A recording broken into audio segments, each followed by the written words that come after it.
I was 32 years old, living in a studio apartment in Portland, Oregon, working 2 jobs, barely making rent.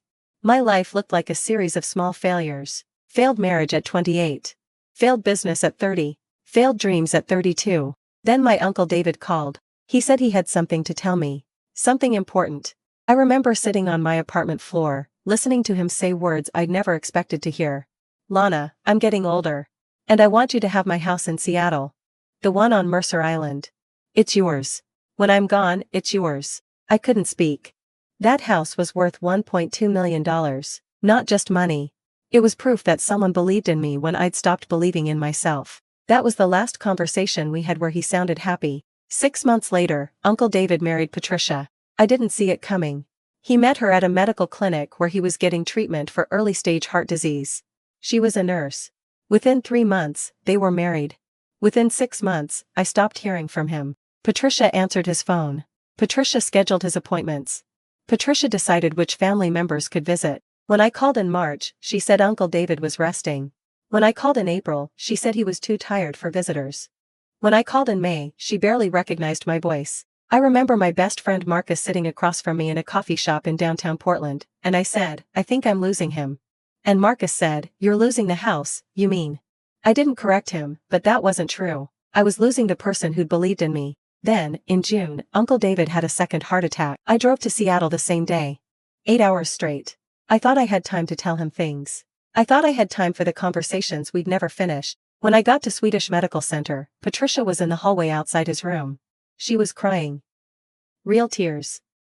And I felt like a monster for every suspicious thought I'd ever had about her. He wants to see you, she said.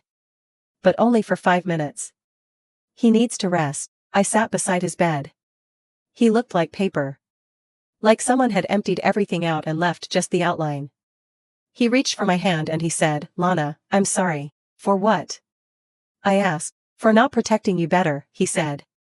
From everything. I told him it wasn't his job. I told him he'd already done enough.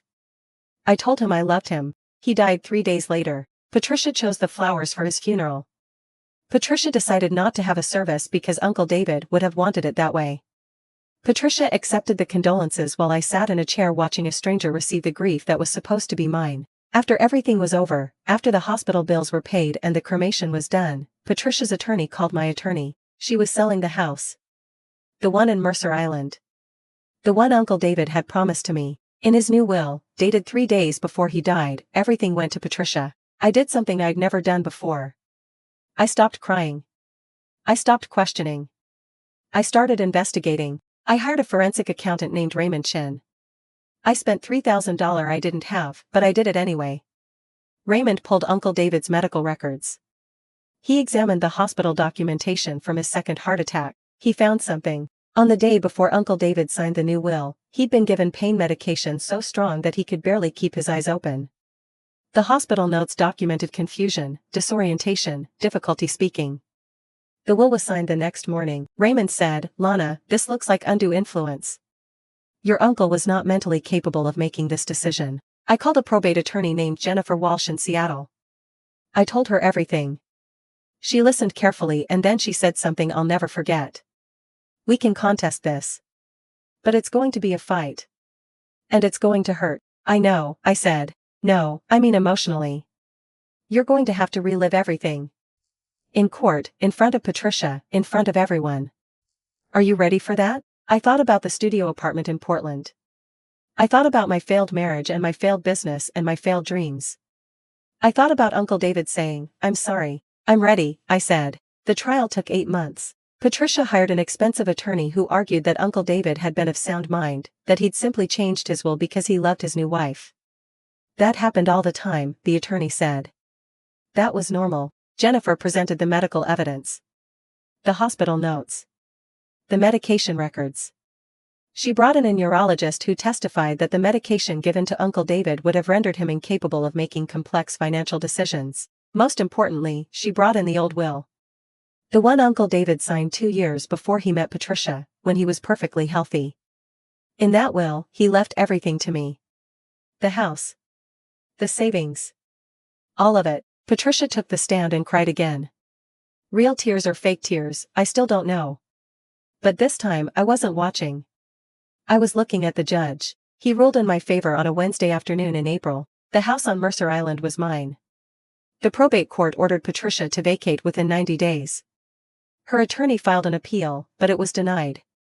By August, I had the keys. I walked through that house alone on a Saturday morning.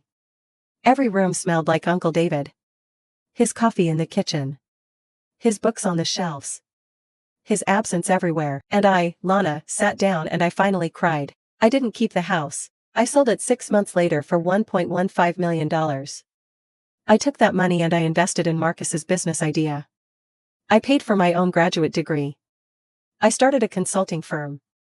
By 35, I paid off every debt I had, but the real inheritance wasn't the money. It was the lesson that Uncle David had taught me even at the end: you deserve to fight for yourself. You deserve to believe in yourself when no one else will. I named my consulting firm Mercer Island Ventures, because that house represented the exact moment I stopped accepting less than I deserved. If you're in a situation where someone is trying to take what's yours, whether it's money or love or a future you've been promised, document everything. Protect yourself. And never accept the first story you're told. Subscribe. There's more.